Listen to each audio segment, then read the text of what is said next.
Tatsiana, what role does music play for your sister? Hello, thank you very much for the invitation. It's an honor for me, and of course to speak about my sister Maria Kolesnikova.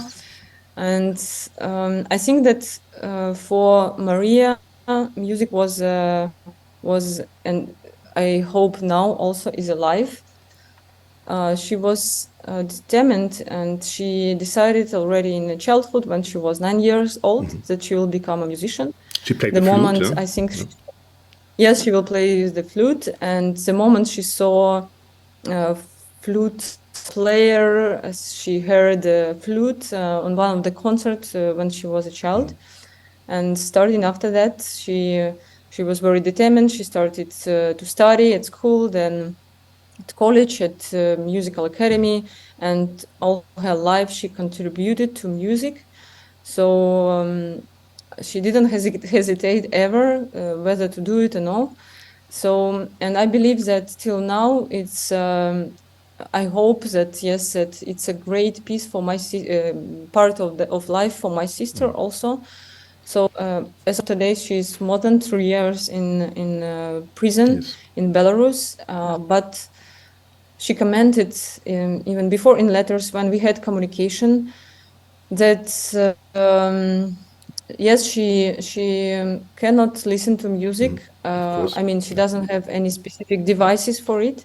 She had access to radio, for example, or for TV when she had it, because now, unfortunately, she doesn't have it. But before, when she could have it, she listened to music, having any possibility. And she commented that she can play music in her head. And from also at the beginning of her detention, she said that probably you can send me scores and of some music pieces, and some people and we sent her the scores, and some friends sent her, but later administration of pretrial detention center understood it, that it's for her entertainment, and they forbidden it. But she had some scores, some musical pieces, and she said that yes, I can have it, at least I can read it, and I have the sounds in my head, I can play it in my hand, and it sounds so beautiful and so nice. So even being in prison, music that supports her, inspires her, I would say. She went to Stuttgart to study music, as you said, flute and music management. So what do you think, was music more for her than just entertainment? She was or is connected to old music and modern music, so she always kind of built a bridge throughout times with music, and probably she went back as well with all her knowledge about music and the business of music as well, and wanted to bring it to Belarus to create something new. How would you say, how important was, especially in the beginning of the revolution, music and culture for the people? Because we saw these pictures. There were concerts in the forest. There were concerts in the living houses. So how would you say, how important was music, or is music still, for the unity of the protest? Yes, Maria saw a lot of inspiration in music, because she always said that music and freedom, like freedom and culture and music are very much connected. So it's not impossible to create something in not free society. And I think that's why also she loves music, actually. Yes, because it frees the mind, it frees your thoughts, and it doesn't have any restrictions, and freedom and music and culture and art. And here I would say, yes, you mentioned it in a very right way, that she always believed that music exists for people, for society. Actually, it should not be closed in some small spaces, concert houses, but it should be open and should be available for people. That's why actually she went to Belarus, because modern music was not so, contemporary music was not so developed in Belarus, available in Belarus. And she brought some musical projects from Germany together with artists from Europe. So it was She a brought it cultural to orientation to Belarus. the West a little bit as well, wasn't it? And yes, and it's also like, for her was it's like her role and big pleasure to do it, to bring it, to show it to Belarus, to Belarusian audience and to people. And of course, it played a greater role in 2020. Yes, as we saw that there were many groups, many bands that played during protest times, and that created and some musical pieces dedicated to protests of 2020. Unfortunately, some of the musicians were detained. Some of them are still in prison, but some of them already released. And also, people live in the prisons. They create new pieces with this experience. And I'm saying, just now talking about group Irudarat, they literally announced creation of new musical piece several days ago. Oh, okay. And it's written in prison, actually, and now they realized it. And we feel this pain and this experience being in prison in this music. So I would say that yes, and it happened also, it helps to unite society, because different directions, like in music, yes, and classical and contemporary and rock music and folk music, all of this music is like united, and it's a way of expression of our desires to freedom of Belarusian people. And it also happened in 2020 when was created like Вольный хор. It's like a whole free choir. It's a group of spontaneously created group that sang in different spots of Minsk. They wore a mask because it was not safe for them at that time. They were in Belarus, and they were created spontaneously, so they didn't exist before, but people from different orchestras, from different choirs, and just people who wanted to express in such a way the attitude and the willingness for freedom. They got together, and now unfortunately they had to leave the Belarus, and now they live in Poland. But they also travel now in different parts of Europe with the concerts. So I mean, of course, it was very inspiring at that time when it was possible to make it public. Okay.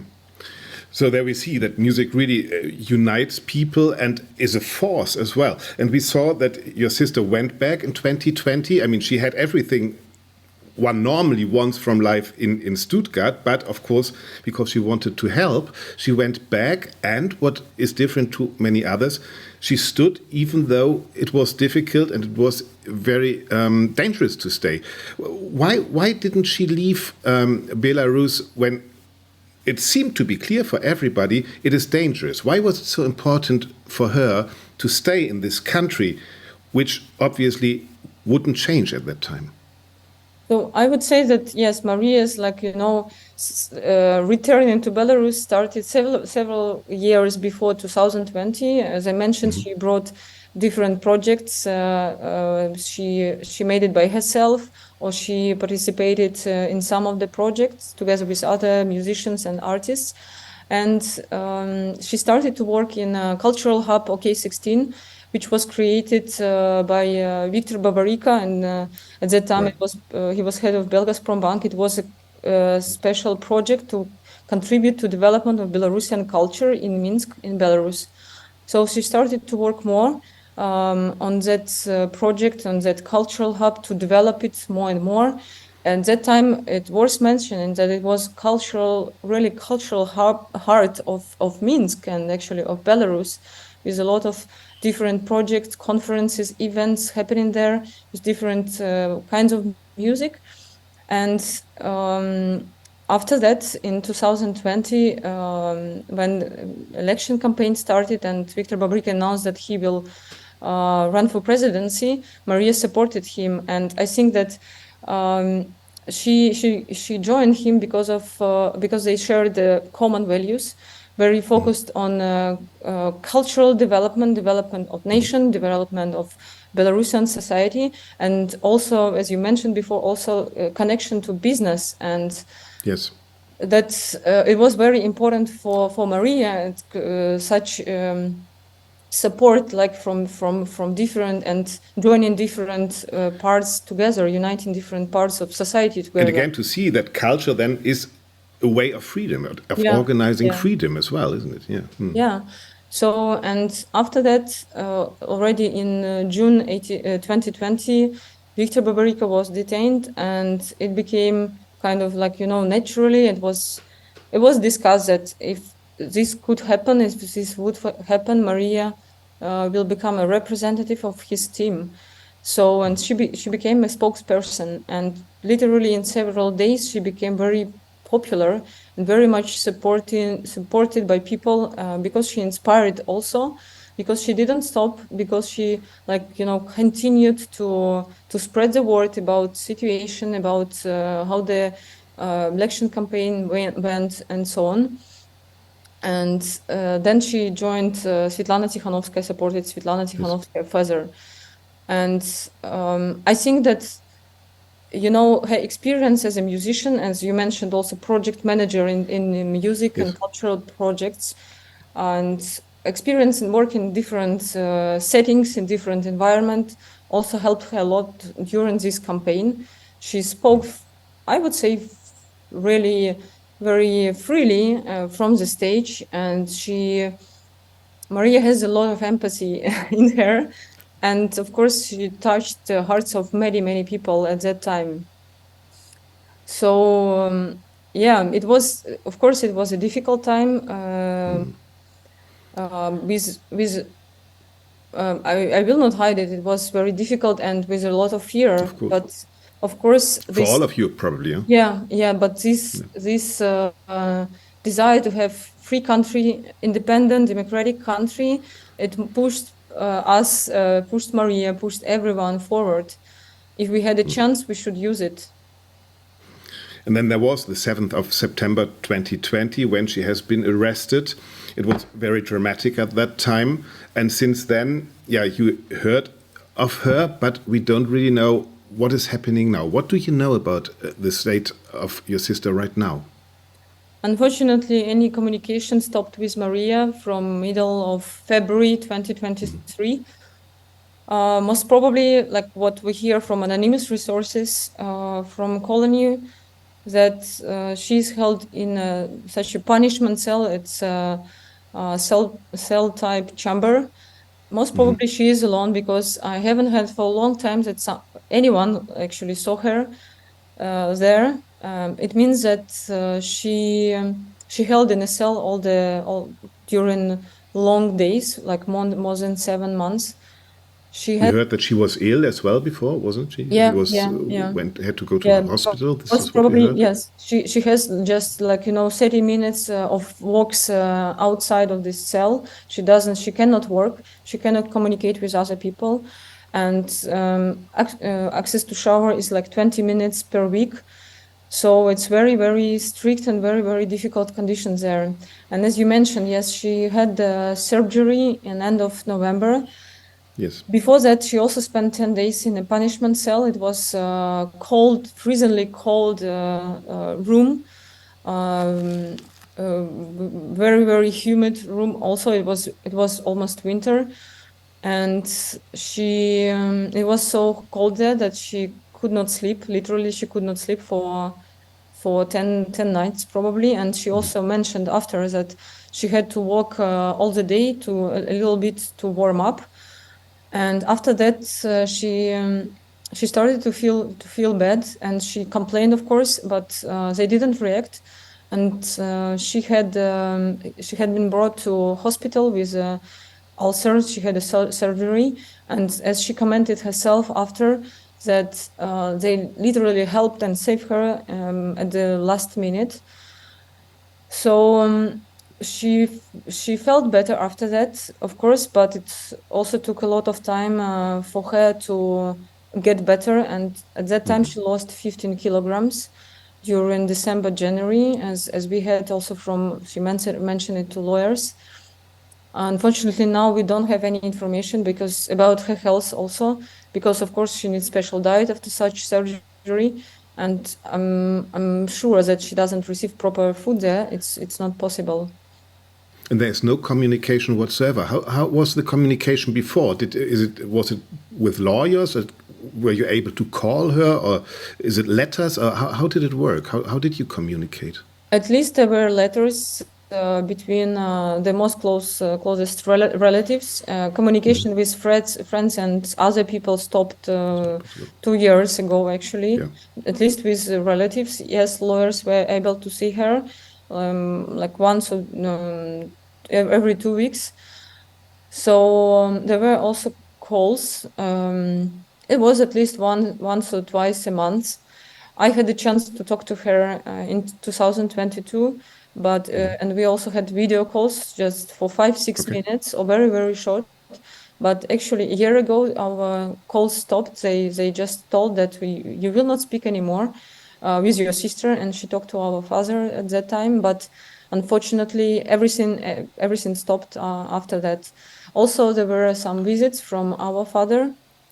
It was last year. It was like 2 times. One time before surgery. It was 4-hour meeting, and and it's something that should happen regularly. But for Maria, it happened just once, and our father was able to see her for 10 minutes after surgery, just to make sure that she's alive and she feels better. Probably you saw photos; they were online. They really published these photos of Maria being after surgery, and she lost. It's obvious that on the photos that she lost a lot of weight and she looked weak. So fortunately now nothing of this works, and they just say that yes, she doesn't want to talk to you and she doesn't want to see the lawyer. So we continue to approach administration to receive any information, but we see that such conditions with other several most popular political prisoners like Viktor Babarika, Igor Losik, Nikolai Tatkevich, Maxim Znak also. And we hope, of course, and it also happened to Ales Bialyatsky, Nobel Prize winner, 2022. We hope that it will stop, of course, in some time in nearest future, because it's incommunicated detention, but at the same time it's already like a disappearance of people, because you don't know for sure whether they are literally alive now. Yeah. And what we all feel is this helplessness that, I mean, now we can talk about her. We see there is lots of solidarity as well at her Hochschule in Stuttgart. We see that worldwide people are solidaric, but what can we do but talking about this case? Is there anything you could tell us? What would help you, and what would help the whole movement? I believe that if we will not talk about it, that it definitely will not change the situation. I mean, international community, and I'm very grateful that there are projects, art projects in Germany and other countries that support Maria. I think it's very important also for her. Even now she doesn't know, but before I also tried to tell her, to transfer her this information. And Maria also had a lot of prizes, like Václav Havel Prize of Council of Europe, Sakharov Prize of European Parliament, Aachen Charlemagne Prize in Germany, and many others. And of course it supported her a lot, but as I mentioned, it should be heard on different levels. And I also saw that last week there were a statement from President Steinmeier also to support Maria. And I think it should be done constantly to support her. But also there should be discussions on, of course, in the public and not public level. on diplomatic levels about release of Maria and release of political prisoners, and there should be constant searching some possibilities to release people from prisons. And Maria, of course, because as of today there are more than 1,500 political prisoners in Belarus, and for many of them, like for Maria, it's more than 3 years already, and we saw that people lose their health. Some people died already in prisons during these years. We don't know exact numbers, but we understand that it's people's life. So from international community, diplomatic level, there should be found, even in this complicated geopolitical situation. Of course, we understand it very well. I understand it very well. But there should be constant ways, trying to find some ways to communicate release of people, political prisoners from prisons in Belarus, even in this situation, because it became already for us a kind of humanitarian issue, and we should not wait for years until until the term will end, or until geopolitical crisis and war in Ukraine will stop. Because I hear a lot now that probably after resolution in between Ukraine and Russia, when the war finishes, there will be opportunity for Belarus. No, unfortunately, for us it's not the case. We need these actions and reactions already now. And of course it can... This makes it difficult, doesn't it? How do you look on this geopolitical situation right now? Because everything happened before the war and before Russia aggressed the Ukraine. Does it make the situation right now makes the situation for your sister even worse, doesn't it? Of course, it's made situation for Belarus even more complicated. Having political and human rights crisis inside Belarus, yes, it was Belarus became a part of a bigger issue. And starting from possibility to speak about it, access to international to media, actually, because Belarus was more in media before in 2020, 2021. And after the war started, it became even more difficult for us to speak up. Yes, Belarus became less on the agenda also. But I think I see this, I see here also our role, I mean, Belarusian democratic forces, artists as well, to speak up and to remind that also we have political prisoners in prison. We should not forget about them. And we should do anything possible, even now, not waiting for some future resolutions. And it's already 1.5 years of the war. So we should not wait, yes, and we should try to find some ways, yes, communicating with Belarusian regime, but just to try to release some people, some people, all people, of course, and not to make them wait and these long years. And I understand that actions of Lukashenko himself create a migration crisis. Supporting Russia makes it more difficult for international community. But we should not. I think we should not stop in this direction. And of course, yes, we need support with talking, sharing information, because I believe that also, having such neighbors with human rights crisis inside, with authoritarian states, at the end, as we see it now, it influences all the region at the end. Right. So we understand difficulty of situation, and of course we make a lot of efforts now from Belarusian society in exile to speak up and to also to include Belarusian political prisoners on the agenda, and in any discussions also during war resolution, it's our game, I would say, and even, of course, before the end of the war. We will continue to talk about everything which happens there and what we don't know and what we know. Thank you for taking the time. I wish you lots of strength. And yeah, we won't forget your sister, and we will talk about her as often as we can and about the situation. Thank you very much for taking your time. Thank you very much. Goodbye.